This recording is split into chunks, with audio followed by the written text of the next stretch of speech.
Again, Erev Shabbos, Parshas Vayakhel Pikudei. In this week's Parsha, we essentially have a recap of the entire building of the Mishkan, which begs the question, what's so important about specifically this, that the Torah goes out of its way to give us not just a Parsha, a double Parsha, recapping an incident. We don't have, debriefing very often.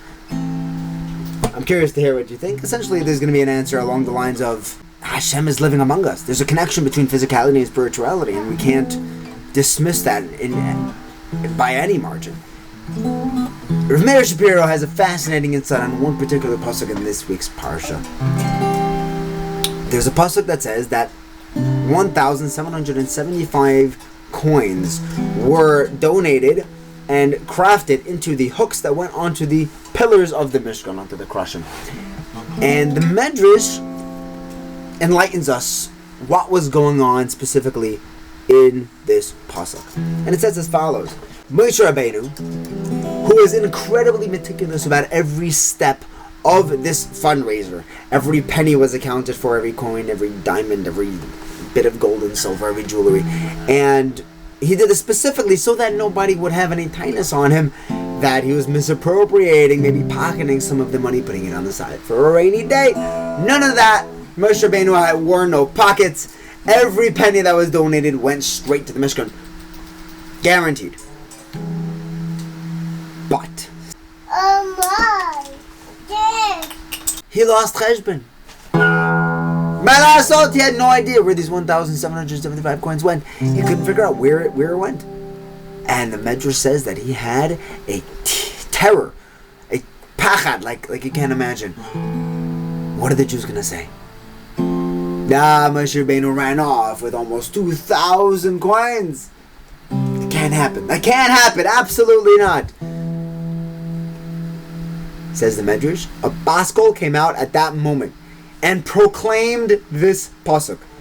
It announced that those 1,775 coins were donated specifically, I'll show you exactly where. Those hooks right there on those Krashim. Do not be afraid.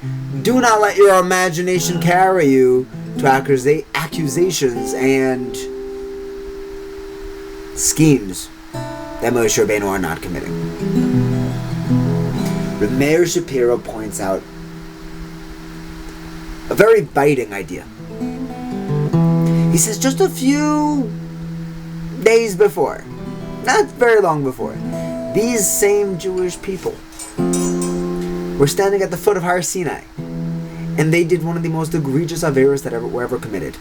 They brought an Eigel Hazav, and if you recall, the Psukim describe how they banded together with an excitement and a thrill and pulled together every bit of gold and diamonds they had. They tore it off of their wives. They grabbed all the jewelry. They ran and they donated fortunes for this avera, for this sin, for the golden calf. And not once was Aaron, who was gathering together all this money, concerned that someone thought that some of their money was being misappropriated. No one was concerned back then. Now, suddenly, when you're donating to build a home for Hashem,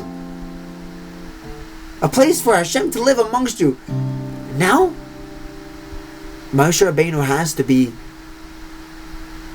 paranoid, has to be concerned, has to be scared and agitated when he misplaces a couple of dollars.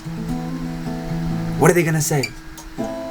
Do you know what came out of their mountains and mountains of jewelry that they banded together, that they piled up for the Eigel Hazav? They got an Eigel Hazav, they got a calf, they couldn't even get a full cow.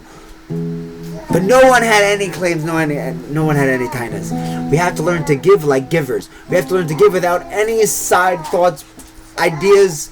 We're giving because it's the right thing to do, period. No tainas, no investigations. Halavai, if only we would give tzedakah the same way we invest in our own inclinations, our own taivas. With that element of just blind faith. I heard an incredible story about giving. Rav Yitzchok Vodke. One Erev Shabbos, he gets a knock on the door.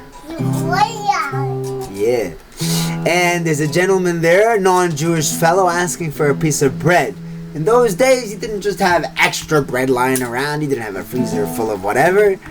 The only bread that they had on an Erev Shabbos was their challahs. Presumably, they had 3 challahs and a matzah for Shalosh Seudos. The Rebbetzin came to Rav Yitzchak and said, if we give this gentleman some of our bread, we're going to be short lechem mishnah. So Rav Yitzchak told his wife, give this gentleman half of one of the challahs. You cut it in half. And he said a very strange formulation when he responded. He said, there will be no blood spilled. No blood is spilled. Go ahead, give him half of a challah. Period, end of story. Years later. The story is attached because, it's the same story. Years later, Rav Yitzchak was traveling on the road, and in those days, the roads were very dangerous. And if you couldn't get a job as a carpenter, a farmer, the water carrier, whatever the jobs were in those days, you became a thief. So there was plenty of thieves going around. And just his luck, his wagon bumped into a band of some of the most angry, dejected, hurt, pained, evil, stone-cold, dangerous individuals to walk the face of planet Earth. And after looting their entire wagon and all their belongings and emptying their wallets, now the question arose what to do with their captives. What to do with their victims. This decision was left to the head of the gang.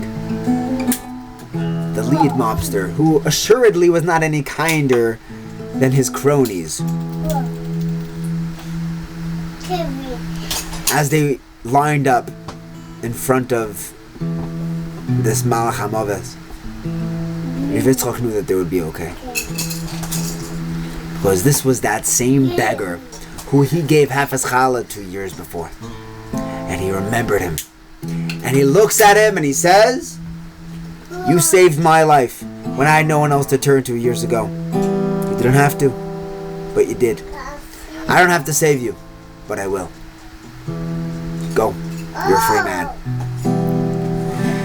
May we be zeicher to give for the right reasons, to give with the right intentions, to give without all the scrutiny and complications, with the bitachon of knowing that what we're doing is the right thing. Period. That's it. That's what we're doing.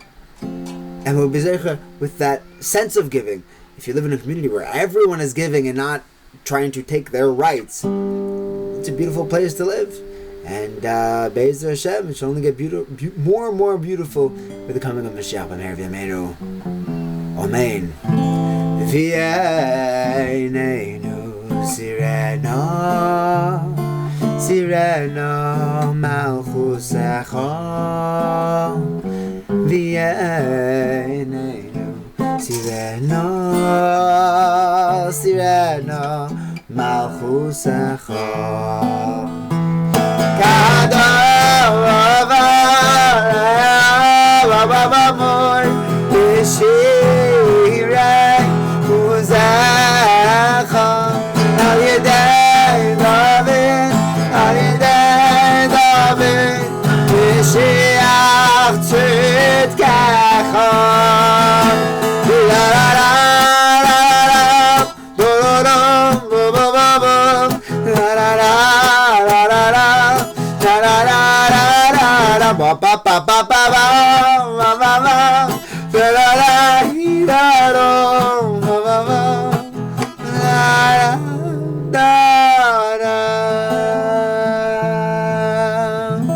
Good Shabbos.